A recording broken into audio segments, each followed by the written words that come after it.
উনি যদি ফস করে এখন অ্যারেস্ট হয়ে যায় তাহলে কিন্তু জেলের মধ্যে ওনার কি অবস্থাটা হবে, ওনার পাশে কেউ থাকবি না। তোমরা যদি সেরা চাও তবে বিষয় সেরা। টাকা চাচ্ছেন আমাদের কাছ থেকে 1 লাখ টাকা যাচ্ছে ভাই, বলি আমাদের আব্বুর ওষুধ কেনার টাকা নেই, আমাদের বাজার করার টাকা নেই। তাহলে এত টাকা পয়সা তাহলে কি করলে? এত টাকা পয়সা এগুলো আপনাদের ভুল ধারণা। আমার বাপ সারা জীবন মানসিক দিয়েই গেছে ভাই।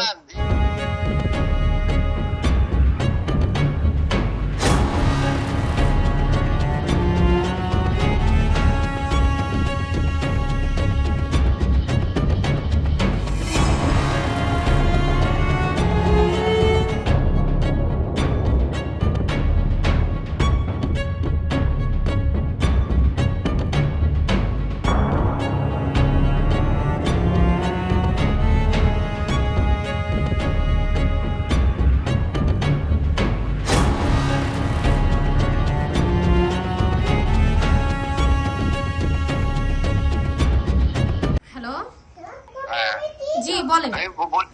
আমি বলি কি, তোমার বাবা মনে করো যে বগুড়া শহরে যে রকম ত্রাস সৃষ্টি করছিল, 350 দোকান 400 দোকান রেলওয়ে মার্কেটে করে, মনে করো যে তারপরে এই যে মেলা মূলে যে যত প্রকার মনে করো যে অপকর্ম করছে, এগুলো কিন্তু পুরো রেকর্ড আছে সবার কাছে। আমি বলতেছি কি, উনি অসুস্থ মানুষ, উনি যদি ফস করে এখন অ্যারেস্ট হয়ে যায় তাহলে কিন্তু জেলের মধ্যে ওনার কি অবস্থাটা হবে, ওনার পাশে কেউ থাকবি না, অনেক কিন্তু দেখাশোনার লোক থাকবি না, ওই জেলের বেডে পড়ে থাকবি, মনে করো যে ওটি পিসাব করবি, ওটি পায়খানা করবি, কেউ কিন্তু কি করবি পরিষ্কার, মানে তার কাছেই কেউ যাবি না। তোমরা যদি সেটা চাও তবে বিষয় সেটাই তাহলে সেই ব্যবস্থাই করি। তাহলে সেটা না চাইলে কি করা লাগছে ভাই সেটা বলেন।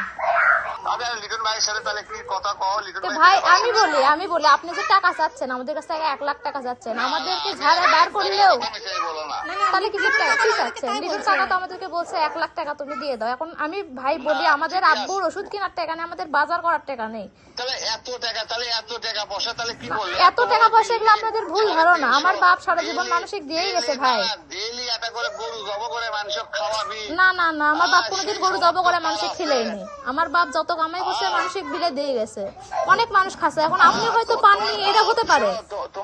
তোমার বাপ ওই মত সন্ত্রাসী মতিন একে কি তুলে দিছে? ও ভাই মতিন শোনেন ভাই, আমি বলি আমি মতিন টতিনের কথার মধ্যে আমি যাবার যাচ্ছি না। মতিনের সাথে আমাদের কোনো সম্পর্ক আছে?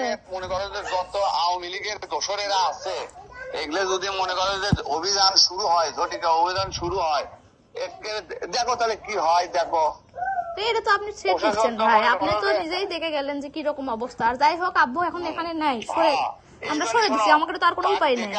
এখন আমাকে শুনুন ভাই, আমাদের অবস্থাই নাই, আপনি এখন এটা কি দিয়ে বুঝাবো? আপনি এর আগের বার চালেন না, আপনি আর একবার চালেন, আব্বু 1 লাখ টাকা দিল, হুন্ডে দিল, দেয়নি। শোনো আমি কই তার অবস্থা দেখে কিন্তু আমাকে দয়া হচ্ছে, ঠিক আছে? দয়া হলে তাহলে ভাই এভাবে বলতেন?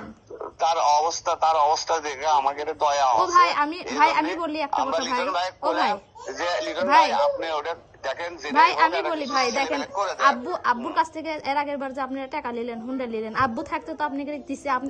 একটা কথা বলা লাগছে আপনাকে, আপনারা এক বাক্যে বলছেন, এক বাক্যে আব্বু দিয়ে দিছে।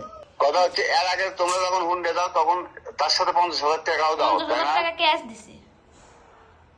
আমি নিজের পকেট থেকে 2-3 হাজার টাকা দিছি, কারো থেকে 1,500 টাকা ধার করছি, কারো থেকে 2,000 টাকা ধার করছি। এভাবে রাতের মধ্যে আমরা 50,000 টাকা ক্যাশ ম্যানেজ করছি এক রাতের ভিতরে। আপনি বলা মাত্র ওই সময় 50,000 টাকা ক্যাশ ম্যানেজ করে পাঠাই দিছি। আর ওই পরে আব্বু আপনি পরের দিন না মনে হয় আপনি একটা হুন্ডে নিয়ে গেল।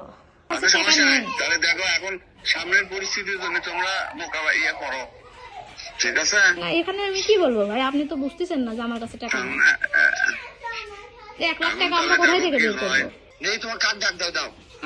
আমাকে কথা শুনে কেউ আসবি ভাই, কি যে কোন, আমাকে কথা কেউ শুনবি এখন? আমরা তুই ডাক দাও।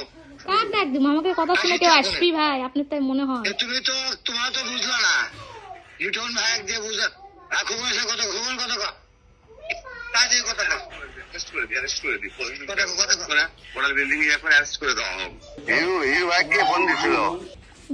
সমস্যা দেখতেছি আমরা বিষয়টা।